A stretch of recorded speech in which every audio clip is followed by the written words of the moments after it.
Hello friends, welcome to my YouTube channel Banti Ideas. আজি মই নতুন এটা চাটনিৰ ৰেচিপি লৈ আহিছো আৰু এই চাটনিতে মই বনাইছো ওলকবিৰে।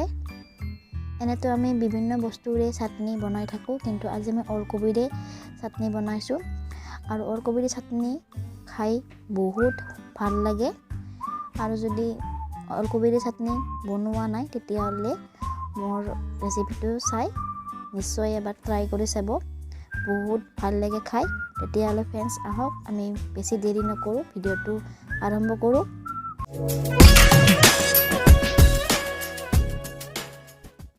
সবচে প্ৰথমতে মই এখন গ্ৰেটাৰ ল'ম আৰু এটা মই ওলকবি লৈছোঁ। ওলকবিটো মই এতিয়া ধুনীয়াকৈ চুকি ল'ম, দেখিছে। আৰু এটা লৈছোঁ মই গাজৰটো এনেদৰে চুকি ল'ম। লৈছোঁ এটা পিঁয়াজটো সেই একেধৰণে চুকি ল'ম। লৈছোঁ এটা বিলাহীটো মই সৰু সৰু টুকুৰা কৰি কাটি ল'ম।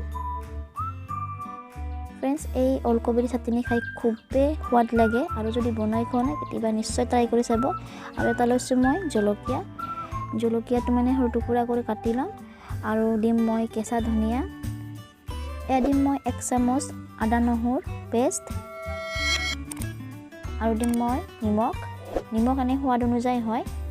আৰু দিম মই সৰিয়হৰ তেল। ফ্ৰেণ্ডছ, চাটনিততো সৰিয়হৰ তেল খায়ে খুব ভাল লাগে। আৰু এতিয়া চাটনিখিনি মিক্স কৰি ধুনীয়াকৈ লাৰি চাৰি দিম। দেখিছে ফ্ৰেণ্ডছ, আমাৰ চাটনিখিনি বনোৱা হৈছে।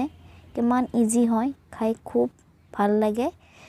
আৰু মোৰ যদি চাটনি ৰেচিপিটো চাই ভাল পালে তেতিয়াহ'লে ৰেচিপিটো এটা লাইক কৰিব আৰু চেনেলটো প্লিজ ছাবস্ক্ৰাইব কৰি কাষৰ বেল আইকনটো প্ৰেছ কৰি অল কৰি দিব। মোৰ কিবা নতুন ৰেচিপি সবচে প্ৰথমতে নটিফিকেশ্যনটো পাই আজিৰ ভিডিঅ'টো এইখিনিতে সামৰণি মাৰিলোঁ আৰু নতুন ভিডিঅ'ত লগ পোৱাৰ আশাৰে আজিলৈ বাই বাই।